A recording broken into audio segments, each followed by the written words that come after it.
Gentlemen, I am Cheats, and this is Thursday night. So you are listening to WCWF, as always, brought to you by the Family Podcast Network. And I'm joined by my right hand man, if you will, the main event, EJ the Collector. How you feeling, buddy?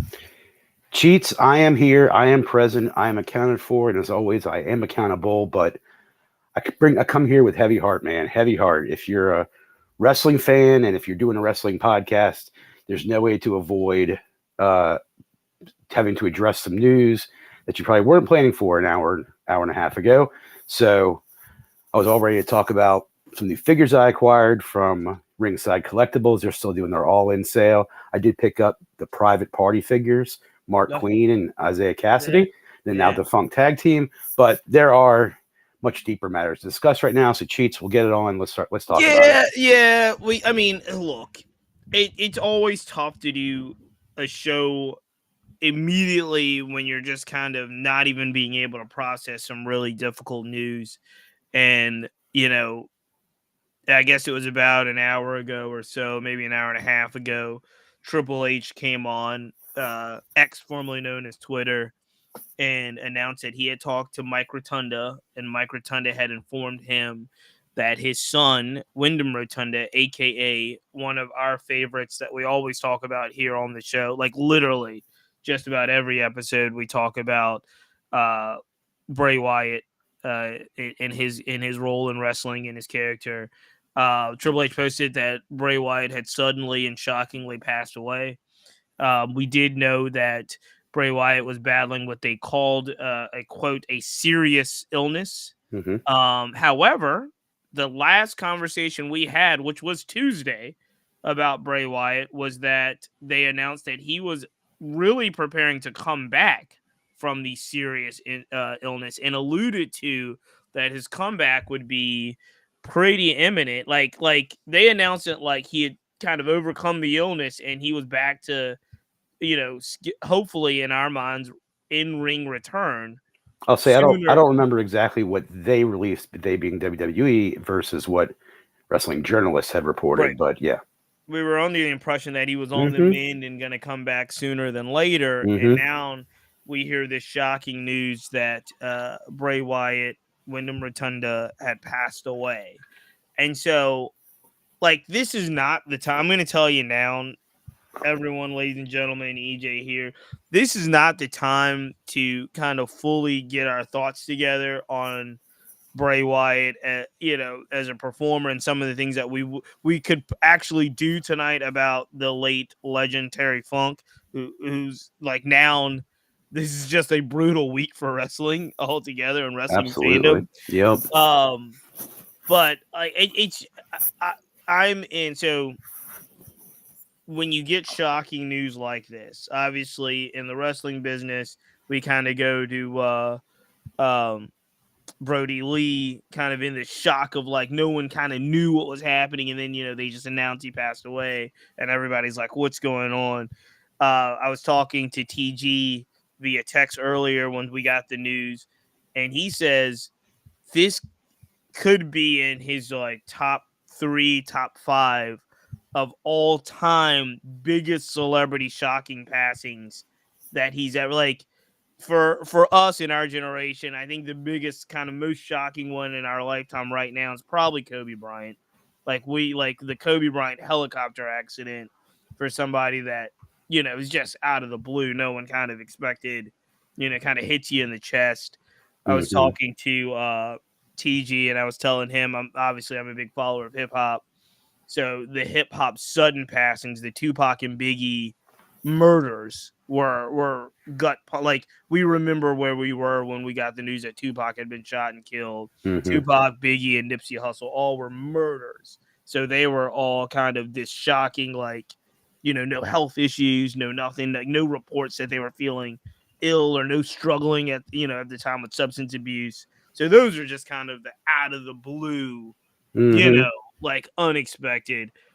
This one, even though I know we know what everybody's kind of mums the word on the illness, but I think that shock factor of just all of a sudden getting the news that Bray Wyatt has passed is really very similar to kind of the Brody Lee news.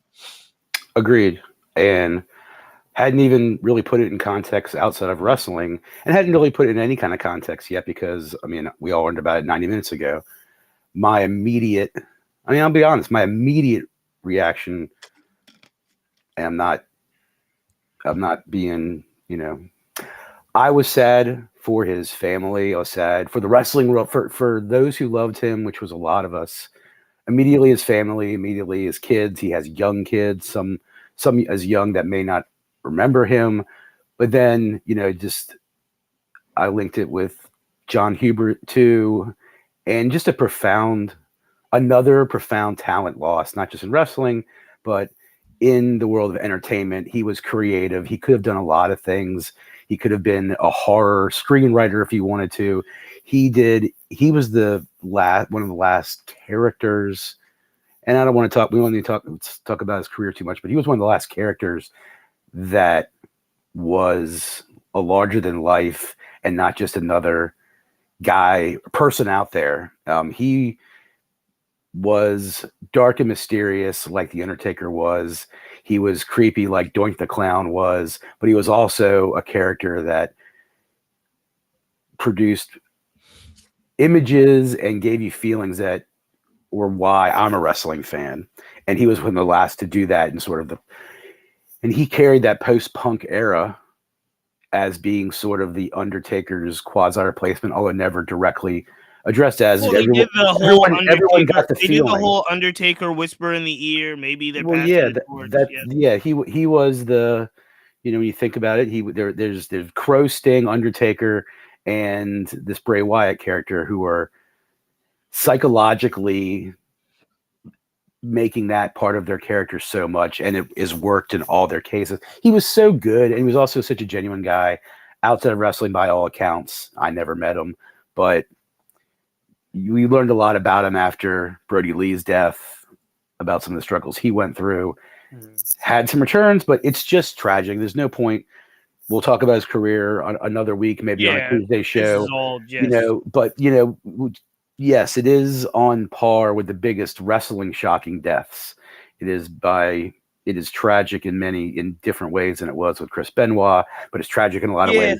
Eddie Guerrero, Chris Benoit. This is up there with those. Absolutely. When legends pass away like Terry Funk and those guys, they deserve honor. This is both, but it's less tragic when Terry Funk dies because he's 79 years old. It's sad.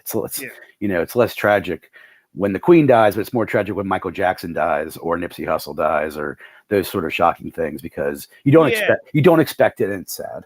It's interesting that you mentioned that because I was thinking about that while we were talking about it, and there is something eerily different and similar to, John Huber, Brody Lee, and Bray Wyatt's passing, even to the aforementioned wrestlers you mentioned, right? The Benoit, Eddie Guerrero, Owen Hart, all they're all crazy tragic. Right, like all of the aforementioned ones we're talking about, crazy tragic, and like the Owen Hart one is one that's like that goes. It's such a category of it. Like all of them are categories of their own, but the Owen Hart passing in front of a live audience because something just didn't work. No, there's an entire category of wrestlers who died because of just the brutal impacts in their body, what wrestling did and what they did to themselves. That includes Eddie Guerrero and all those other guys. These two who were linked so much, as of what we know, have had medical issues that any one of us could have. Yeah. But like TG's saying, Owen's a different category. Chris Benoit's a different category, and then there's all the others. I'm gonna yell at TG if he just makes comments all day because I asked him if he wanted to come on for the first 10 minutes, and he was like, "No." My tag team partner is just gonna make comments. My tag team partner is welcome on the show. He's welcome to chime in anytime. He's welcome anytime, but I'm gonna give him grief. So I'm gonna hide all his comments. Is what I'm gonna do. Yeah, I was prepared to definitely address Terry Funk and how what an amazing career, legend. No one's debating that. One of the best to ever do it, and the wrestling world was reeling off that, and then you get this level news, and it's just different. So it's bad. And it's coming on arguably one of the bigger weeks in wrestling history in quite some It is a time. With huge week, and I do think, Bray Wyatt's obviously a WWE superstar. Yep, I don't think that AEW owes him anything in any way. I they mean, he was will. never. They will. But We'll yeah. see. Oh, absolutely. Maybe a solemn black and white before the show opens. I'm sure You that is know, what it's going to be. but it's definitely not a situation where They did they that would with treat him like they Funk. treated. Yeah, Brody Lee? No, they didn't. They did a graphic for yeah, Terry and Funk as they it's should interesting. have. It's interesting too, because what do you do with Terry Funk? Do you if you're AEW, again? This is not Terry Funk was not an AEW entity at all. He transcends all promotions because he's been in virtually all of them. He would have been in AEW. He's not in AEW though. Well, he wasn't, but that's a product of just his time, in right? his health in the last 4 years. But I'm since not AEW. saying you don't acknowledge the legend. No. But I don't think you do anything right on both of these individuals that would disrupt this. That would interrupt. Well, if you're WWE, right? Yeah. And this happens before WrestleMania. Mm-hmm. You may not quote unquote disrupt the show, but you allow some time, right? You allow some type of tribute type of video type thing. I think this is maybe a 10 bell salute, black and white image. That's it, right? That's for AEW. That'd be that's appropriate. Right? Completely appropriate, and they will acknowledge it. They'll acknowledge his passing in the beginning. They'll mention Brody Lee. They'll mention Amanda, Brody Lee's wife, who works for AEW. Yes, they don't need to have the wrestlers. I'm thinking this is more for Funk. I would be. There was a graphic for Funk. That was it, and they mentioned it. Yeah, I think the graphic 10 bell salute for Funk, maybe a mention of Bray Wyatt. Are you talking about WWE? No, I'm thinking of AEW this Sunday at All In. Well, last night they had the graphic for Funk. Right. Yes, and I'm not sure they do another graphic for Funk. They'll do it before. They'll do it before. They'll do it before Collision. Do it before Collision, and they'll do it before Rampage. Rampage, yeah, most definitely. Okay. And they'll address. You don't think they do it for Sunday, right? You don't do any Funk tributes for Sunday. It wouldn't surprise me if they didn't do a Bray Wyatt mention before. I mean, they're going to do Bray Wyatt also on Friday and on Saturday. Is Collision and Rampage live though? Because you're traveling 6 hours. Collision was taped last night after Dynamite because there's video. Yeah, because you're traveling. There's video of Punk doing a tribute to Terry Funk last night after the show, and that was after Collision. And the graphics said Collision or All In tomorrow. So they do that. The Collision's usually live. They taped it early because they're heading out tonight. That's why they were in Duluth, close to Atlanta, flight out to England. Yeah, that makes sense. Most of them are there right now. That's what happened. Let's get into All In because that's what we're here to talk about. Well, we'll definitely address Bray Wyatt more on Tuesday on Wrestling Chat with Friends. We're not going to talk about Bray Wyatt. Terry Funk, rest in peace. I do want to talk about Terry Funk. Before we go on All In, I do want to talk about Terry Funk. Because, again, the plan on the lead-in was to talk about Terry Funk, then the Bray Wyatt news hit.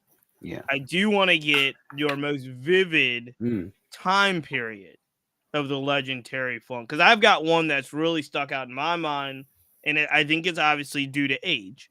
But there's one Terry Funk moment that really sticks out in my mind more than anything else. I want to know if it's similar to yours. Let's hear yours. What do you remember about? What's yours? Let me hear yours first. You want me to go first? Please, yeah.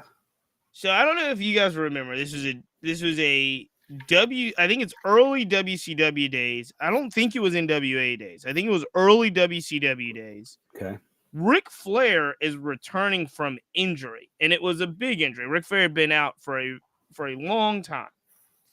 And he comes back from injury, and out of nowhere, he gets into a feud with Terry Funk. And it was an aging Terry Funk, but I just remember this feud, this back and forth between Ric Flair and Terry Funk was so brutal. It was brutal. And I remember Terry Funk had gone away and done some movies. And I know Ric Flair just hammered him. I think he might have done Roadhouse with Patrick Swayze and some other movies. And Ric Flair was just hammering this guy about, you going off to Hollywood. You don't want to be a wrestler anymore. And and it was really weird. It was a brutal feud, but the thing that stuck out in my mind was Ric Flair was still Ric Flair, and he was like trying to be a heel. I don't think Terry Funk was a face, but Terry Funk was so mean and so brutal and like brutalized Flair, like up until their kind of match, where it actually flipped the script. So Flair was still doing a lot of heelish stuff, but it was like Terry Funk was so over the top mean, so over the top brutal that everybody wanted Flair to like ultimately get his get backs, get his comeuppance, represent the company, and it was only later in life do you realize that like Funk was so good Yeah. that you made him like he made everybody hate him, including like people that really would never cheer for Ric Flair. Were cheering for Ric Flair because like I'm talking about brutal. I think he had pulled out yellow paint and pulled like a yellow paint streak on the back of Flair just to call him yellow. And like pal drived him everywhere, like on the side of the ring. And Flair was coming back from injury, so it was like this big thing. It was like, you know, you didn't think Flair was gonna recover from like Terry Funk pile driving him on like the ground, the concrete outside. You know, it was brutal. But I just remember he was so good, and he was older. At this point, Funk was an older man. He's older than Flair, I think. Maybe they're probably close to the same age, I guess. They're close, yeah. Within a few, I think Funk's a couple years older. But Funk was the old man, and Flair was like the champion. And I just remember it was brutal, and I just never fully understood how brutal Terry Funk was until that feud, and he's a brutal man. That's a really interesting memory, and from all the clues you gave during it, what I want to say was that sounds like that's a feud that they had in WCW in the early mid 90s after NWA, after when WCW, they were starting to have, it was pre-Nitro when they would have the wrestling on Saturday night. It definitely sounds like it's before NWO. So don't think of Nitro, think of Nitro, but it's Great definitely American Bash 89. Yeah, okay, 89, 90, right. So Flair had come back from, that was sort of the end of the Horseman run as we remember it with like, you know, from the TBS days in the 80s. But yeah, I like that. So and Funk was right in the middle of that. He had done WWE a little bit. He had been in one of the early WrestleManias, but he was back doing WCW. What struck me about that memory of yours is, if that's 89, the two of them, that was probably the 50th time those two had feuded, not just on television, but those two have been doing that dance for a good 14 years by that point. 13, so 89, 79, 13 years, those two have been having that feud in those matches all through the South, all up to Minnesota, you know, all over the country in those territory days. Those two knew each other so well by that point, and to still have that intensity that makes it be really one of your key Terry Funk moments is cool, really cool. Mine are in a couple of ways. Definitely being in Roadhouse with Patrick Swayze, definitely being an Over the Top with Sylvester Stallone, the arm wrestling trucker movie. Terry Funk was in that as well. Another memory is how he was covered in the wrestling movie Beyond the Mat, that documentary. Did you ever see it? Probably came out 20 years ago now. That was heavy on Mick Foley, it was, at that point, it was Terry Funk's retirement match in AEW, and he kept on going for years. Well, not AEW, was it? It was Over the Mat covered that AEW match. That you keep saying AEW. Do you mean AWA? No, I mean ECW. Sorry, ECW match. Yep. But really, my finest memory of Terry Funk was the winter of 2000 when we went to a Nitro at Richmond Coliseum, and we were at the Marriott afterwards, seeing if the wrestlers were there drinking. And when our group walked into the bar, every wrestler was there, and we sat at a table, and I got to watch Terry Funk and Ric Flair, who had had his head shaved by Eric Bischoff earlier in that evening, sitting at a table having a conversation. They were slapping each other on the shoulder. They were laughing. Funk left early in the night, but seeing him sitting there with Ric Flair, and I'll say with Hulk Hogan sitting at the bar with his back turned, that's a moment frozen in time for me, and I got to witness the two of them outside of the ring. Is one of my core memories of Terry Funk. But yeah, there you go. Absolutely. That's a great one. That's a Mm. great one. All right, guys, we got to shift gears. I know, like you said, it's going to be a difficult show, but you are 20 minutes in, and that's a good, solid coverage of both Bray and Terry. And we'll talk about Bray another time too. you alluded to it, and we do need to talk about this Sunday as we go into what could be the biggest wrestling show in the history of wrestling. Mm-hmm. By a sheer gate and attendance numbers, Yep. it could be, which is Wembley Stadium, AEW All In. They have promoted, I will say the word promoted, not build, but they have promoted this show for, it's got to be 6 to 8 months now when they announced the very first announcement of All In. Something like that. Yeah. And it's We're here. in regards to gate and attendance, it will live up. We talked last week in detail about how we both kind of were struggling. We thought they were kind of putting together this bill piecemeal. There was a lot of changes. There was a lot of matches that really were just coming to fruition last week. Mm-hmm. We said by the time we talk this week, we're going to have a card, a set, fully formed card. We do. They were thrown a curveball this week in regards to Ray Phoenix not being able to get his visa, is what the dirt sheets are reporting. If you watched Dynamite last night, you will also know that Ray Phoenix got hit by Wheeler Yuta with a crowbar, and they took him out on a stretcher, and there was a whole lot going on. But what we will know, dirt sheets or storyline, we know Ray Phoenix will not be in England. We know he will not be there. And so we have an all-in card. We will go through and make our predictions. We'll do this fairly fast, try to get out of here on time. But let me start with you, EJ, and ask, overall impression today, given where we were last week, do you feel Tony Khan and the team have formulated a fully formed card that you feel is worthy of the biggest show in AEW history? Immediate answer, yeah, sure. I mean, the card as it looks right now, and I've heard every opinion from, it's a glorified house show. No, it's not. It's, it's a mid-level pay-per-view. No, it's not. Be real. This is AEW is always going to be a polarizing topic with the internet wrestling community, but I want to appeal to just genuine wrestling fans and go, sure, we didn't know how it was going to get to this point, but if you have any confidence in Tony, and at times that can be wavering, you got to believe at the end of the day it's going to look great. And if you look at that card, it does look great.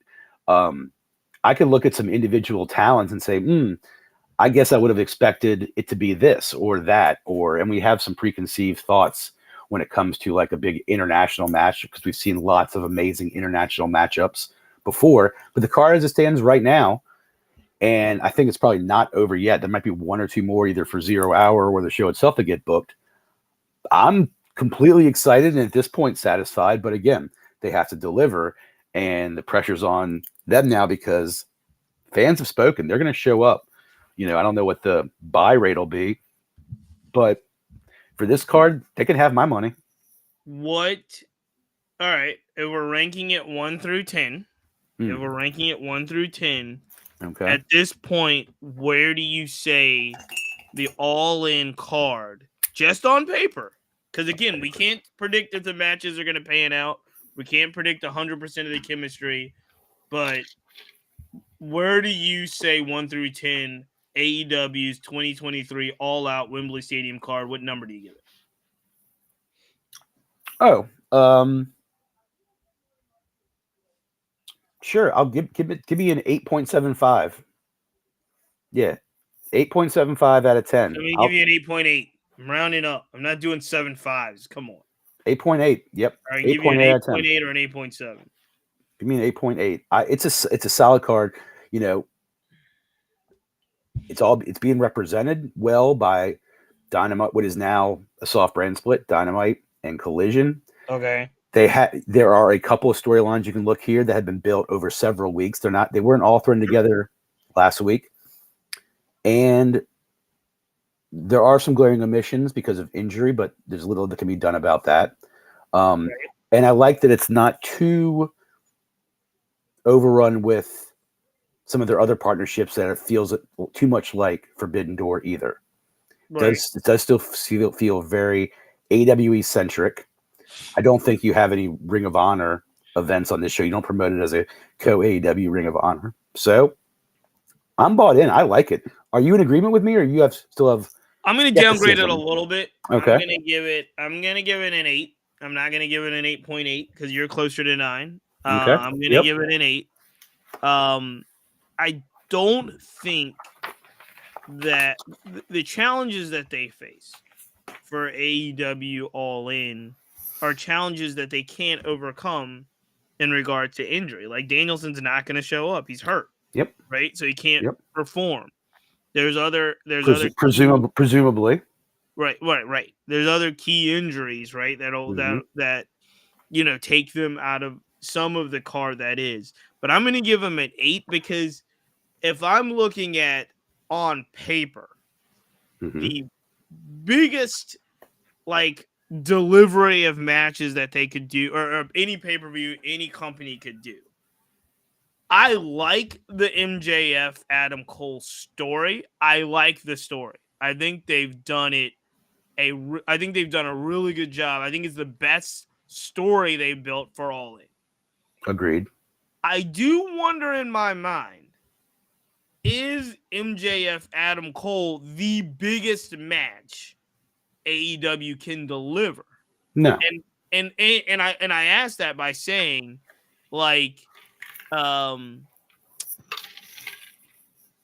if this is the biggest show in the history of AEW, which again, we take this all with a grain of salt, but I'm looking back and I'm saying, is this Rock Stone Cold type? Is this Ultimate Warrior Hulk Hogan type? I'm talking about just on paper. These are the 2 biggest stars. No, so in a way, both of us, seriously, in 2023, we could look at the other network at WrestleMania and say, you didn't deliver Roman Reigns versus The Rock, so you didn't deliver the biggest possible match you could deliver. You know what I mean? There are definitely a couple other bigger matches that, by circumstance or by reputation, could have also been put together and made the main event feel a little larger. Adam Cole has not been on television a lot prior to the last couple of months. Right. Now they have made chicken salad. They have with and not that it was chicken S before, but MJF and Cole, arguably one of them is not a top 3 name. One of them I think is. So in the absence of a couple other matchups that you could have done by circumstance to build this up, which maybe they have down the road, I was leery about Cole being, and I think a world title match should main event any event. Right. I think MJF is worthy of that. So I was probably like a lot of others leery when I heard it was Adam Cole. They were putting him kind of fresh out of not being around into this main event program, but they had built it up and delivered. To Tom's point, yes, Omega and Ospreay is one that the only Tom quote I'm showing. By the way, he's eating dinner. It's if he's gonna eat dinner, let him eat dinner. That is naturally what a lot of people would have liked to have seen again. I'm not one to think Ospreay's being wasted right now, but there's some other intriguing things with Ospreay that I am fine with the way this card is set up. And okay, so here's my other reason why I'm definitely giving it an 8. Okay. So far. Yeah. And we'll go through and we'll make our predictions. Okay.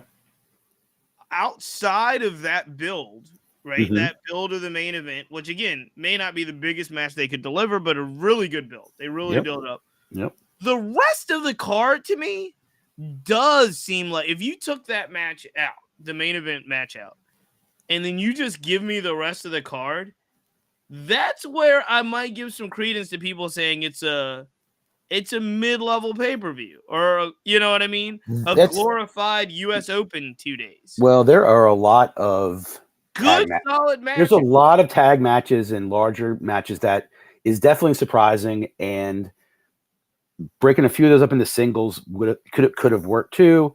But I'm not quite there with. I'd push back on comparing it, to, especially since it hasn't happened yet. Yeah, we got to see it. All right, these guys all know what's on the line. We're 30 minutes in. Let's get through our predictions and let's rattle them off. Talking about the matches themselves. Okay. Again, this one here is a little bit of a throw off because it really does. It's a fun story. It adds to the build, but the 0 Hour Ring of Honor World Tag Team Championship match between Aussie Open, MJF, and Adam Cole has the potential to really dictate the entire night. Agreed.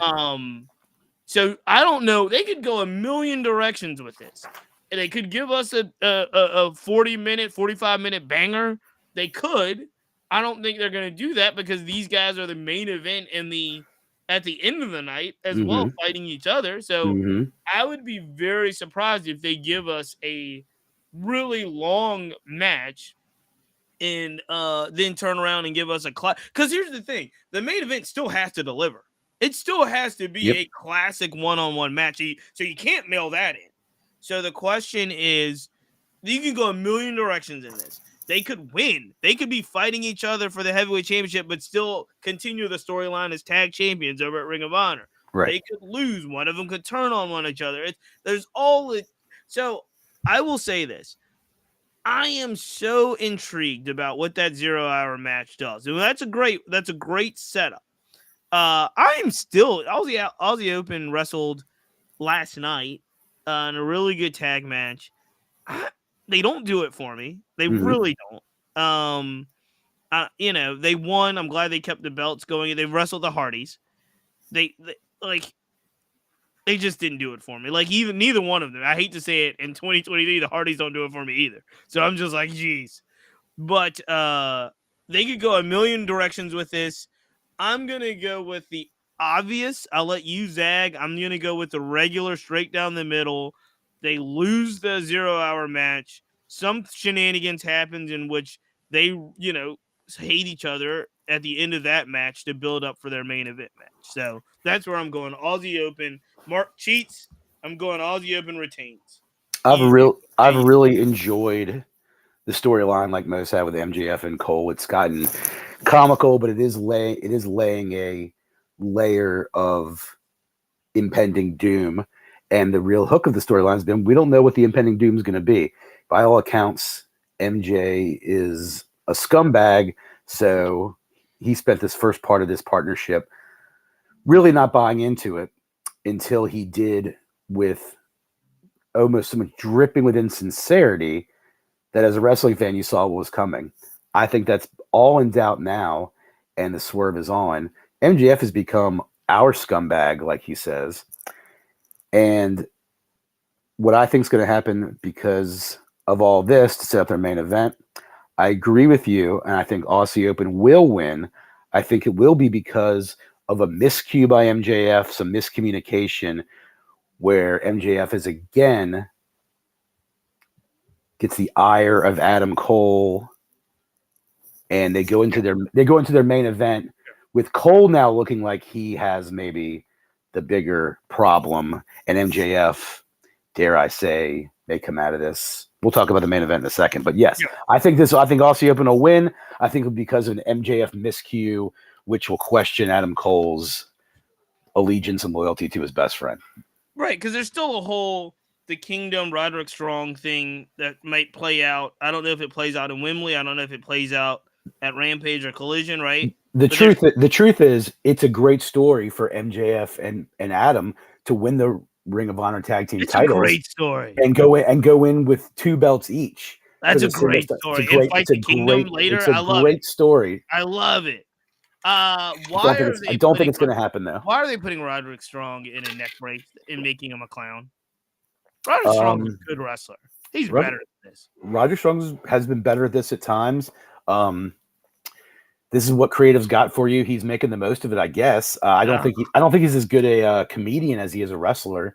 No, and it makes him look stupid. it Like the makes whole neck Roger break. Strong look a little stupid, but I think that's I thought it was a better angle where it was like, hey, Adam Cole just turns on all his best friends. Like that video vignette with Kingdom and Adam Cole just like turning on. It was great. Like you don't need to put Roderick Strong in a neck brace and all that. I definitely care much more about Kyle O'Reilly than I do Roderick Strong. I want him to come back and get involved in this afterwards. Oh, I would love to see Kyle O'Reilly return. But that's another question about All In because there's got to be some surprises, right? Maybe. All right. I mean, the graphic for this show was Edge as AEW All In. So I don't believe that, by the way, but all right. Let's go to the card as we know it. Trios match. Kenny Omega, Hangman Page, Kota Ibushi versus Bullet Club Gold and Takeshita. We talked about how this was hastily thrown together last week. Still going to be a banger of a match. I'm going to go with the good guys if we're keeping score. So I think Kenny Omega goes over Bullet Club Gold with his team. Kenny Omega, Page, and Ibushi go over. In my opinion, has the potential to be not the match of the night, but it has the potential to be a very solid match that if this match goes well, fortifies the card. Like the card gets better if this match is a banger. Yeah, it has to because these are a lot of guys who you were kind of hoping would have singles matches in this with against each other or long-standing feuds. It's definitely a lot of rumblings that Ospreay should have a singles event at this event. I'm not going to disagree, but putting those two together, Omega and Ibushi have history. Omega and Page have history. Bullet Club Gold, is it going to be? It's Takeshita, Jay White, and Juice. Is that what it is? Yep. To give further credibility to this new team, I think I'm going to go Bullet Club Gold taking this. Yes, I agree. It does need to deliver. It will solidify the card some. There's a lot of talent in that ring. You can do a lot of great things. So I am bearish. Is it bearish or bullish on it being a really tight, good, classic match? I won't go all-time classic, but put me down for Bullet Club Gold to take this. Jay White is something special. I'm riding with Jay White for now. I do like Jay White a lot. I like Bullet Club Gold a lot. I'm just gonna give the red meat to the. I'm giving the red meat to the crowd, which is let the good guys go over. Let's talk about this coffin match. They've been doing a lot of build for this. It's been getting a lot of Dynamite time, and it is a change. It is a change, and in a way, I will tell you this. In a way, I feel a little sympathetic for AR Fox because I feel like if he was going to be performing at Wembley, that's a huge platform for a guy that really, really deserves it. Really worked hard, has the school. Everybody knows AR Fox is trained a whole bunch of folks. But at last, Swerve turned on AR Fox again last night. Brian Cage comes in. Everybody's trying to figure out what's going on. And then they set up a Sting, Darby Allin, Swerve, Christian Cage coffin match, which I do love Christian Cage being on the card because I think he is now the biggest heel in AEW. I think he's a bigger heel than MJF. At this moment. He is no one's calling MJF a heel right now, but yes, you're still right. He's the heat magnet, if you will, of AEW right now. And he's the hottest heat magnet they have. So I loved it when he walked out down the apron and was just like the biggest face in the company, Darby Allin. Like I loved it. As an overall match, I don't really get it. I mean, like I'm not, I know you got to use again. You know how I feel about Darby Allin. He's not my favorite. I think they use Sting smartly, strategically. I really like Swerve. I want him to have better storylines. I love everything about Christian Cage. Love him. So, like, this isn't going to be, like, bad, but it's not going to be my cup of tea. Oh, winner is going to be... Again, more red meat to the London crowd. You give them a Sting win. So I'm going to go Sting, Darby Allin, win this thing. Yeah, I agree with that ending for sure. I think you do give them the win. Uh, wonder if that AR Fox move was premeditated or if they threw that together kind of last second. I said weeks back though that when Luchasaurus won the TNT title, didn't immediately see it going the way. Although in retrospect, I should have thought of this: how Christian was going to anoint himself the champion. I love that. By the Yeah, way. it's Hilarious. great. It's great that when Lucha inevitably realizes it and and gets scenting it, then it'll be awesome. I thought maybe they should. I would have liked to have seen Christian and Luchasaurus do that with Hook and the other title because I didn't see Jungle Boy as credible enough to take down Hook at the time. And I wouldn't have mind seeing that happen. But as it turns out, it's worked out fine. That TNT title, though, while it sort of is getting credibility without really having credibility. It's off the rail right now. It's just It's just an accessory for Christian at the moment. So I am looking forward to the time when that does become credible again, because I think it should. But yeah, Christian's doing great work right now. There are anyone who's expecting a surprise in this match by seeing Edge, not going to happen. I don't think so. So as much as I like seeing Edge with an all-in graphic, not going to happen. But yeah, I think you give him Sting and Darby, Swerve and Christian. I wouldn't mind seeing Swerve in the TNT title picture at some point down the road either. Yeah. At least something. I just don't know. Like, I don't know this one. I like Darby. I like Nick Wayne. Yeah. I like Darby. Yeah, you know how I feel about Darby. He's not my favorite, but I appreciate Darby as somebody who just puts his body out there. He had some moves last night. I almost brought my son, who is sort of checked out from wrestling now, to show him just how crazy some of his moves were. But I had a level of respect for Spike Dudley too. Now Darby's not Spike Dudley, but I mean it's just, again, my thing is it's just hard to believe, right? It's hard to believe. All right, good let's character. Move on. Stadium Stampede. I think this is going to be so brutal, so brutal. Wembley is a big stadium, right? Orange Cassidy, Best Friends, Eddie Kingston, Penta, and a mystery partner versus Mox, Claudio, Wheeler, Santana, Ortiz, and another mystery partner. So let's get the hard stuff out of the way first. Who is going to round out these teams? As of right now, is it 5-on-5? As of right now, it is, yes, Orange Cassidy, Best Friends is 2, Eddie Kingston's 4, Penta is 5. John Moxley 1, Claudio 2, Wheeler, Santana, Ortiz. Right now, it's 5-on-5. Well, they both named mystery partners as 6-on-6. Did they do that today? Because at the end of Dynamite last night, Excalibur said it was now a 5-on-5 match due to the injury of Rey Fenix. Okay, so it might be. So that's it. That might be the card. There might be no mystery partners. Unless they added them today, which I don't think it is 5-on-5. Okay, that's what I thought. That's what I thought. Okay, so that's it. So Santana Ortiz is right. They showed up at Dynamite last night. Santana's back. They were going to need 3 extras for Blackpool Combat Club. Yep.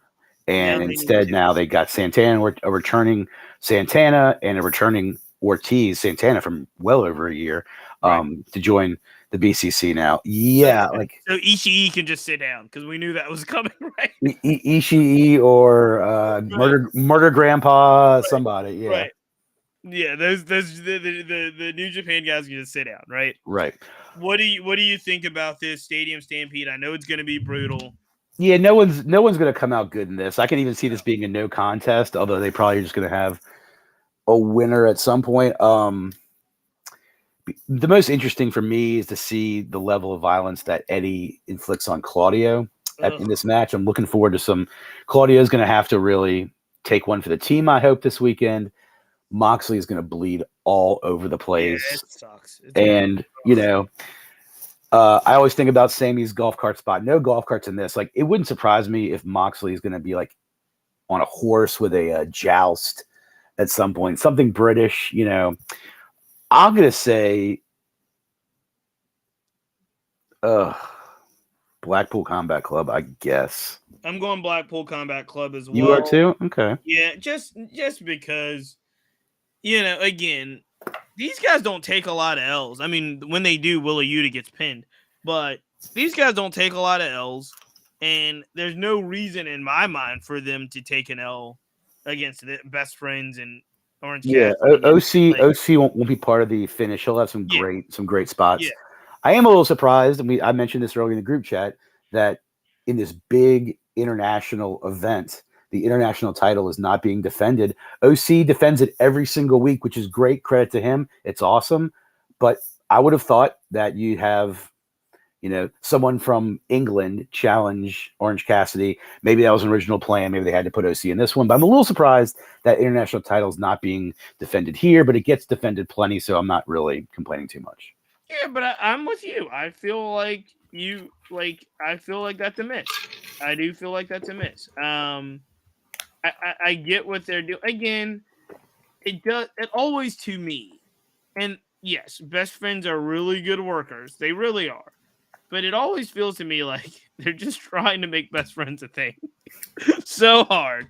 Orange is already a thing. Orange is over.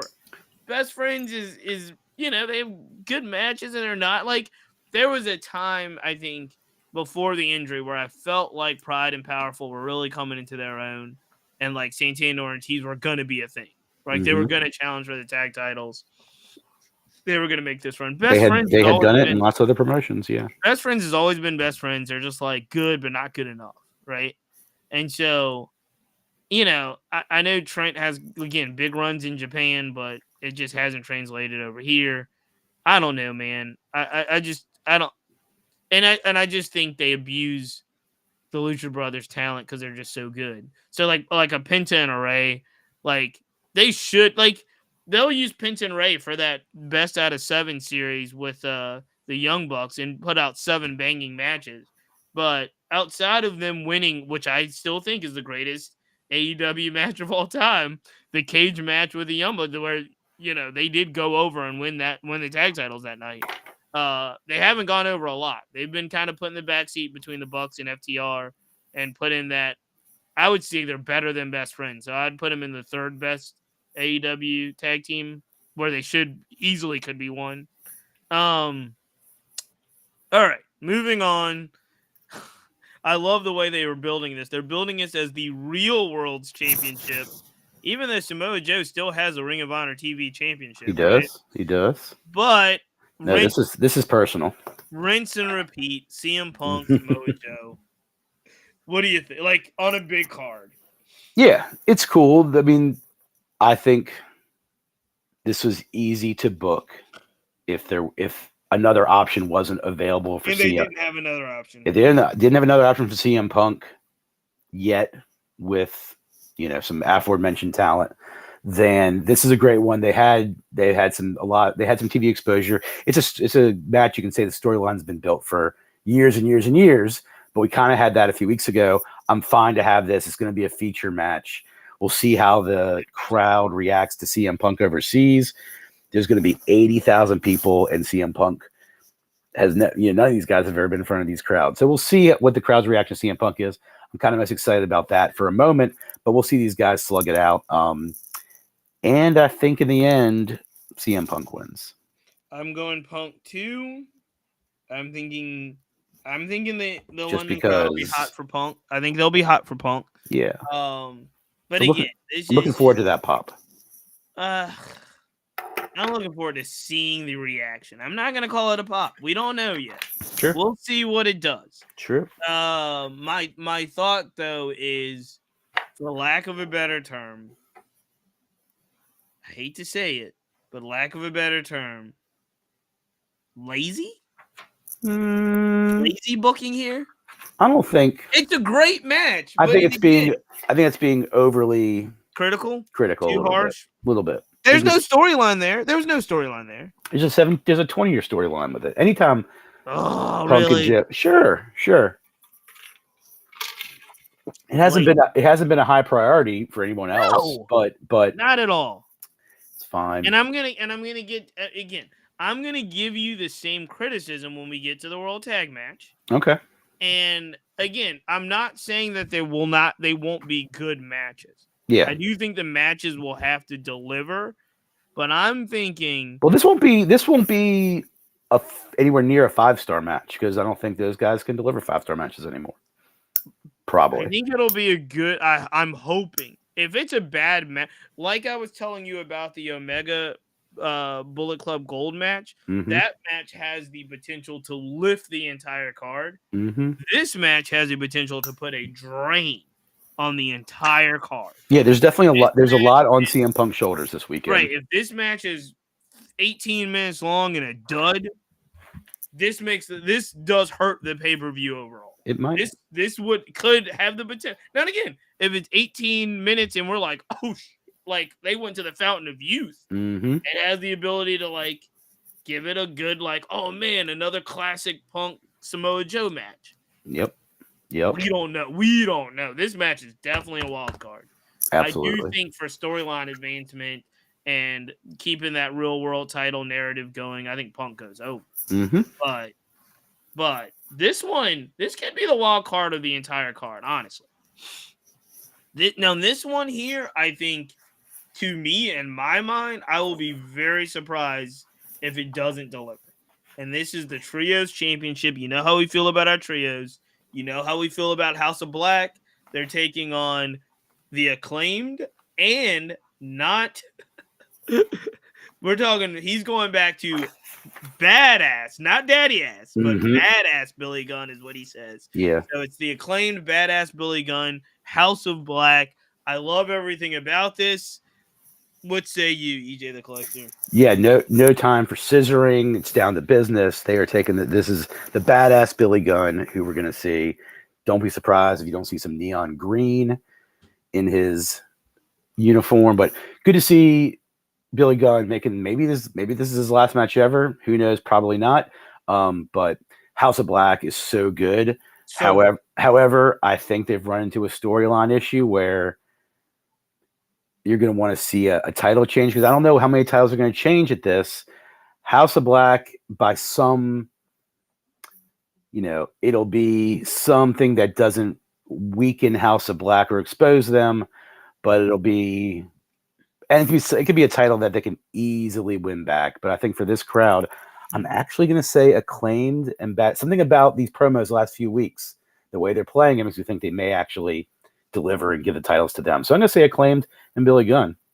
All right. I like it. I like where you're going. And I think in every big pay-per-view like this, you have to give the people what they want in some level. You got to get the good guys some wins. You know what I mean? Have moments where people really want to cheer loud and feel good. This seems like that. This seems like a place where the returning badass Billy Gunn, everybody loves the Acclaim, put him in the trios titles and give him it. But I'm not going there. I'm still going House of Black. I'm going Chalk. I'm going Darkness. They are gonna run roughshod. They ultimately get the win. I don't know how they're gonna do it.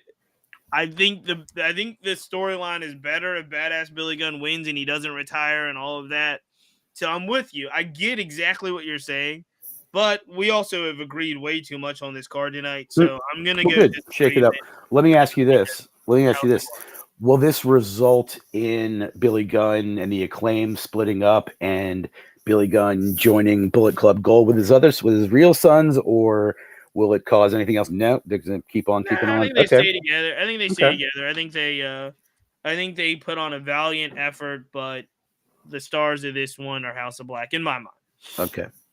All right, but I do like where your head's at, and I think I don't feel good about if I'm a gambling man, I don't feel good about betting against the Acclaim and badass Billy Gunn. I'm just gonna do it. AEW World Women's Championship right now, and it is the only women's match on the card.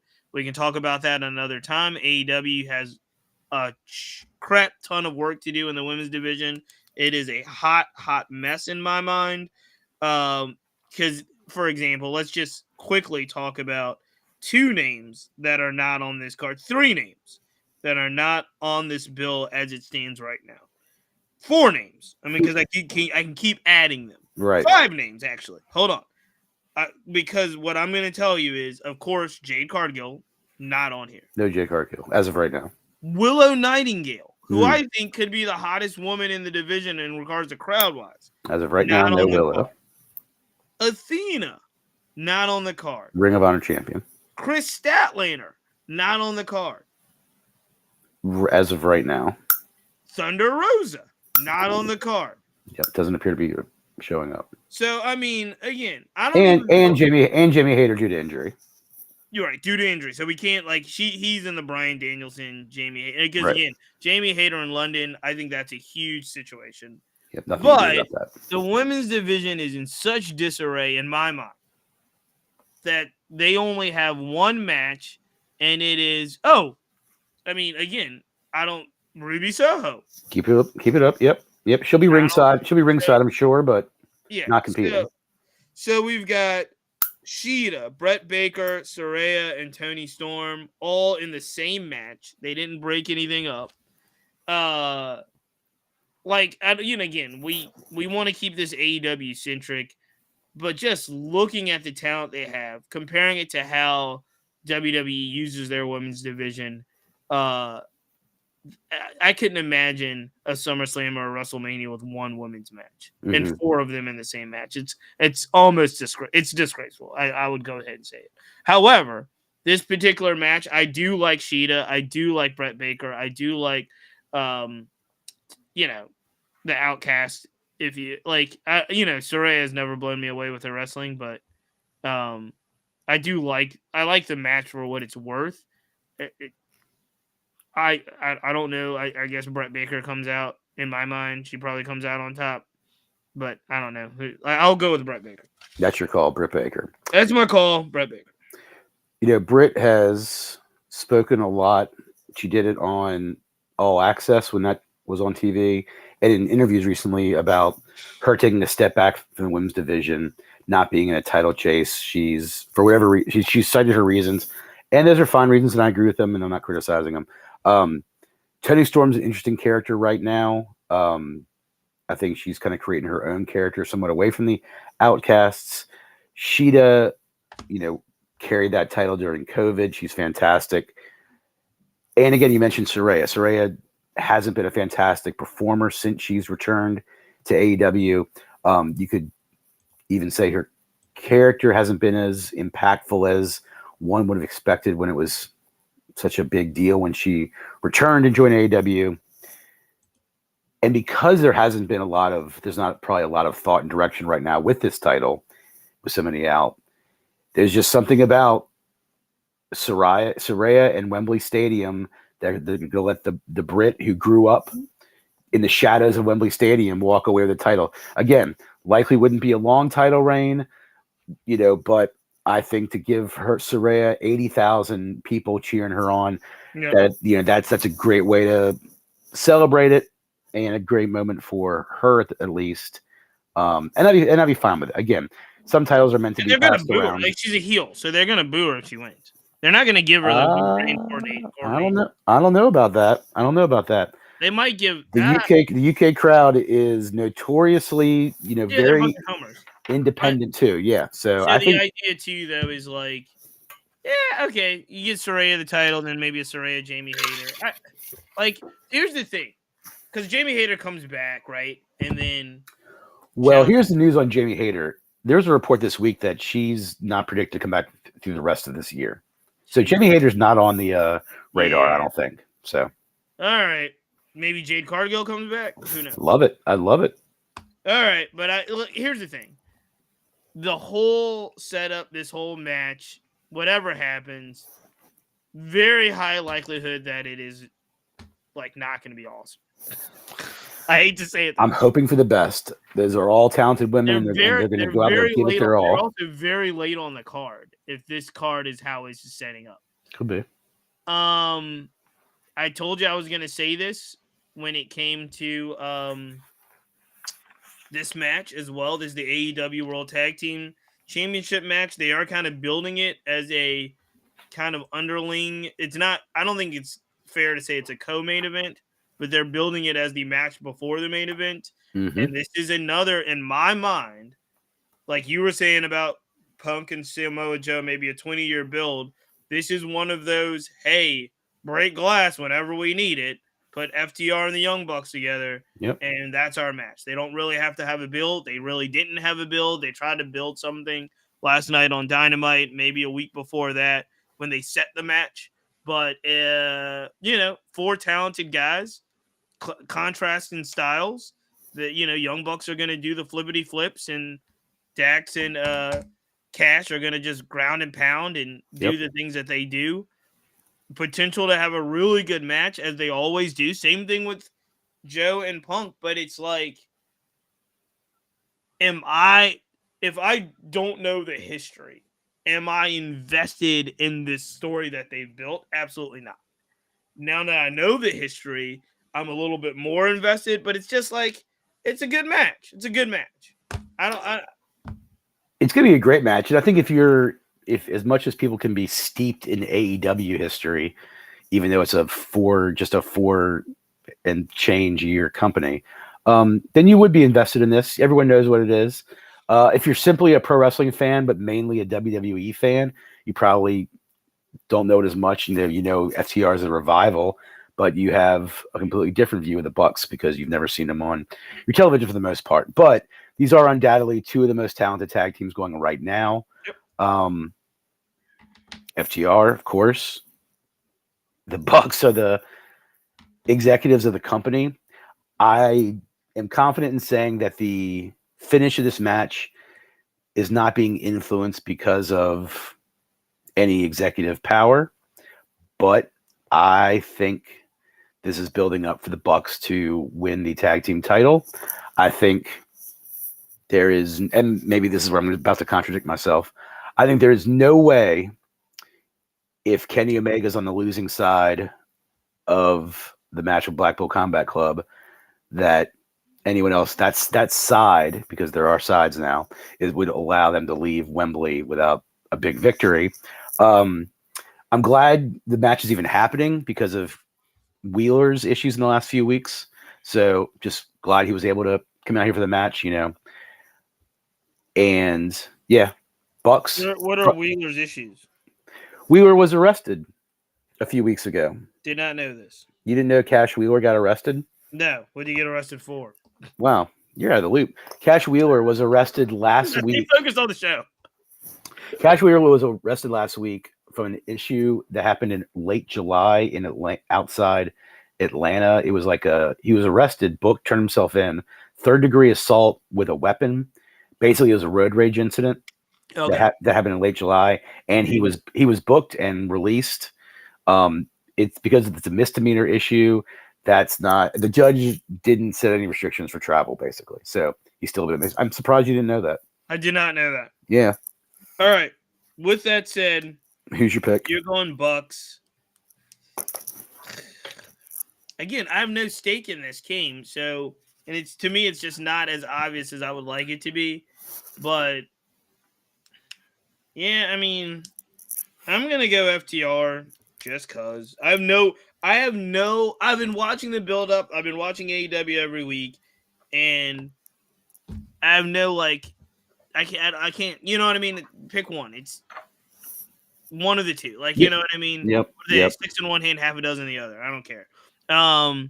Because the other side of this coin that really does confuse me, honestly, is okay. The Bucks win, then what? FTR wins, then what? Where's the next feud? Where's the next? You know what I mean? There's nothing on both of these matches. There's things that can happen. I mean, yeah. House of Black can lose the trios title, and Buddy Matthews and Brody King can attack the Bucks tomorrow. Yeah. This happens all the time. There's lots of ideas, lots of combos you can do. It is. All right, so we're good though. Good. We're on opposite sides of this. Before we get to the main event. Yes, I have something too before the main event. Maybe it's the same as yours. Go ahead. No, I was just gonna ask you about surprises.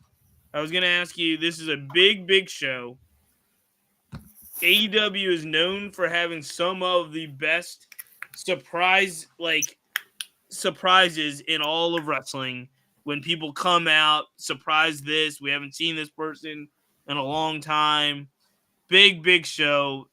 We named a lot of the women's division that aren't booked on the card yet. Can you I can't imagine. I mean, maybe, but I can't imagine Jade Cargill missing the biggest show in AEW history. Maybe, but Yeah. like, do you have any surprises? I think the surprise will be sort of the lack of surprises. I do not think there will be any debuts.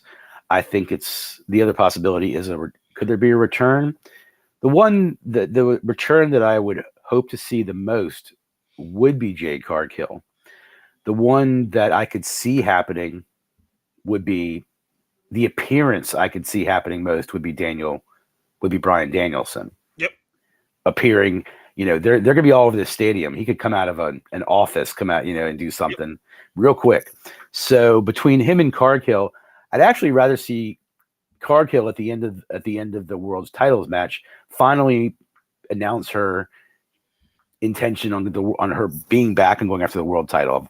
I think that's due, but I do not think there'll be any debuts. The only surprise for me is sort of what I wanted to mention, just was the talent that is not going to be there. You mentioned some earlier. Andrade is not booked on this match. Nope. Miro and Hobbs are booked for the following week, and you do need matches for All Out, which is happening. But I definitely the following week. I felt like that's a miss. I thought that was a great match. When Hobbs came out with the Book of Hobbs and called out Miro, I was like, yes, this is what makes Collision awesome.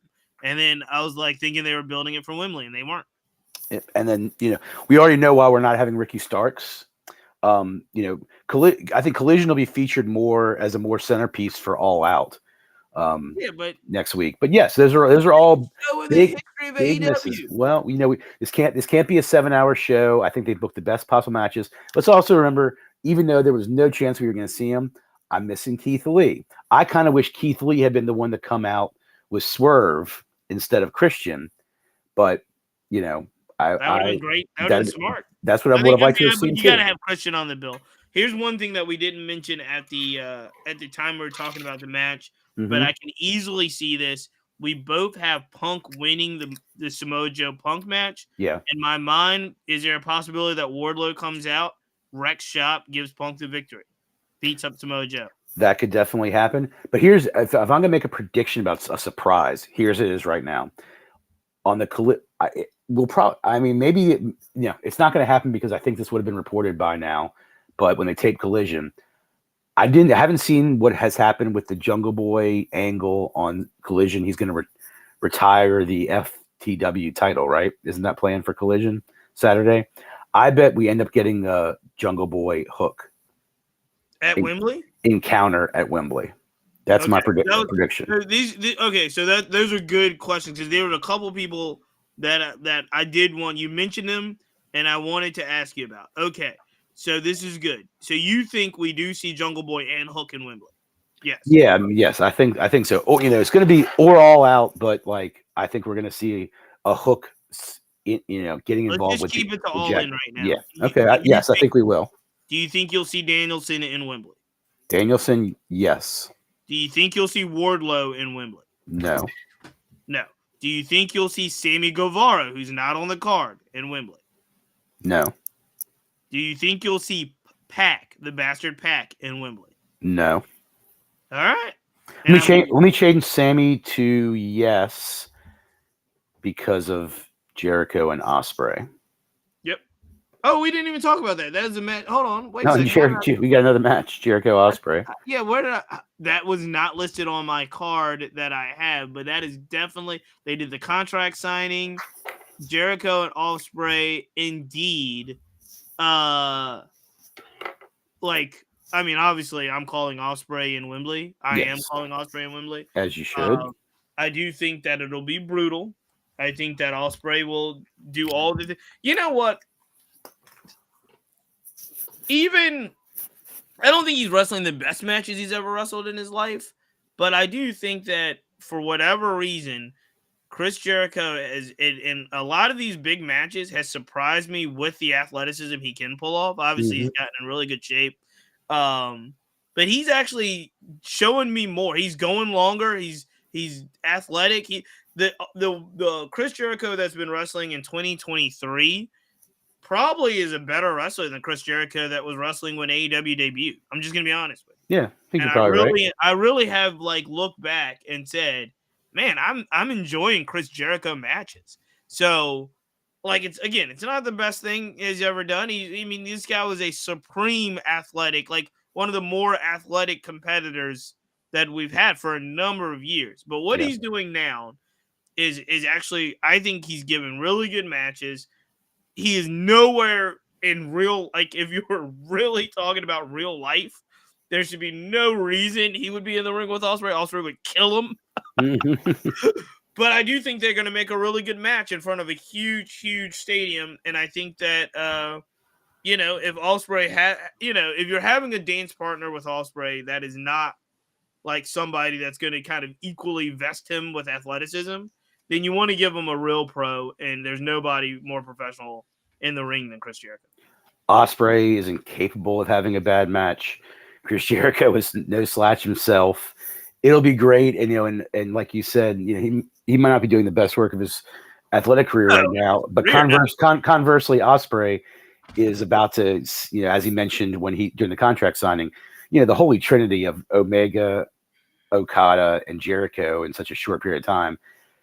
And the best part about this for me is that he's dropping teases about his New Japan contract. Yeah, he signed with AEW. If like I've said it for over a year, especially from that first Forbidden Door, if Ospreay wants to live in sunny California or Nashville for a couple of years, we would love to have him here, and him in AEW full time against all the people he mentioned on Dynamite yesterday. That'd be as exciting as almost anything else. So. Yeah, I mean, hey, look. I hope Ospreay goes over big. I hope he signs with AEW. I hope he takes a run at the title, man. I love Ospreay. I think he's a really. I would love to see, that Danielson Ospreay match for the title, or even MJF. I'd love to see MJF and Ospreay. I'd love it. I'd love it. Yeah. I mean, hey, look. I'm with you. All right, we are running up. We've got the main event at the end of the night. It's MJF. It's Adam Cole, baby. At the end of the night, EJ the Collector, who's standing tall? How did they get there? And are we going to be satisfied at the end of the night? So much between the moment I make this prediction and Sunday night is going to happen. Sunday afternoon, hopefully. Sunday early evening. It'll be Sunday evening for sure. Early evening, hopefully. This is a great storyline these two have built. At times it's been ridiculous, but at times it's been intense. A lot of what's going to happen when those two face each other in the ring is going to be from something that happened earlier that evening. And I definitely think this friendship will cease to exist after Sunday night. But I believe it will be at the hands of the true heel. The devil will get his due, and Adam Cole will turn on MJF after MJF beats him 1, 2, 3. MJF, I don't think MJF will cheat. Yes, I think Cole is going to turn on MJF. Really? Cole will come out. I think. So that makes Adam Cole the big heel. I believe that they're going to capture lightning in a bottle here. They can go two different ways. They can continue what they started, and what was assumed is that this has all been dripping with insincerity, and MJF will eventually turn on his best friend. What MJF has put into this, and the way the crowd has reacted, and the way these stories have gone, there's been some subtle moments. I think MJF has made, it's still an insincere gestures, but the way they've turned him so much leading up to this, I think eclipses the surprise of him turning on Cole. And it'll have something to do with the Kingdom and with neck brace guy, but Cole's going to be the heel coming out of this. He's not going to win the title. MJF's going to win, keep the BBB, and be a massive. They're going to capitalize and test him as a massively over face, which he is, because he's not a scumbag. He's my scumbag. No. And I'm sticking with MJF. I'm glad that you're going in the other direction. I'm going the same direction. MJF stands tall at the end of the night, but I think he is the scumbag. Absolutely. That's what was assumed and predicted earlier. Yeah, I have been convinced that the swerve is right. actually going to be Cole. And I'm with you. I'm like, no, I'm not going to swerve here. Okay. I understand exactly what you're saying, and I love it. I love you going there. It's also like them winning the tag titles. I like where you're going with this stuff mentally. You're Mm-hmm. very creative. Mm-hmm. But I am. Hey, look, this guy is who he says he always is, and he always says that he's the scum. Like he's the heel. He's the scumbag. He's the creep. And he's like trying to, I'm turning over this new leaf. No, it's all a work. He is going to turn on Adam Cole. If I'm being worked, that's awesome too. Yeah, no, he's going to turn on Adam Cole. He's going to do something, Dynamite Diamond Ring or whatever. You know what I mean? He's going to keep the title, and he is going to be the jerk at the end of the night. I don't exactly know how he gets there, but he's going to be the jerk at the end of the night with the belt. We're going to move on to whoever's next on that list that he ran through when he said he wanted to have these title runs. Ultimately, because it hasn't gotten to MJF Punk yet, it will. Like we always talked about the other side of this, where it was like it ultimately ends up with Roman and Jay or something like that. Mm-hmm. This is going to end up with MJF and Punk somewhere down the line. Yep. With both of them having their title belts, and they're going to build this up again. And in order to do that, he's got to check off the Danielsons and the Adam Coles and whoever else was on that list of people he wanted to have feuds with. And this is just part and parcel. From we need to go back to that would be the blueprint. Yep. We need to go back to that list of all the people he named that he wanted to have his title run with. And then, but at the end of this night, Sunday early evening, we hope, if we can all, it's going to be a long pay-per-view, but we will have MJF not only standing tall with the belt, but also standing tall as once again being the biggest jerk in AEW. Your jerk, EJ the Collector. Your jerk. My jerk. I don't think you can go wrong with this as well. It's been played out. If the script is followed and that insincerity MJF had beginning, he reminded people, you should have listened to me. Don't trust the devil. Yeah. Great storyline. If they swerve it with Adam Cole's been a great heel in his career, they could definitely pull it off with the cast of characters around him.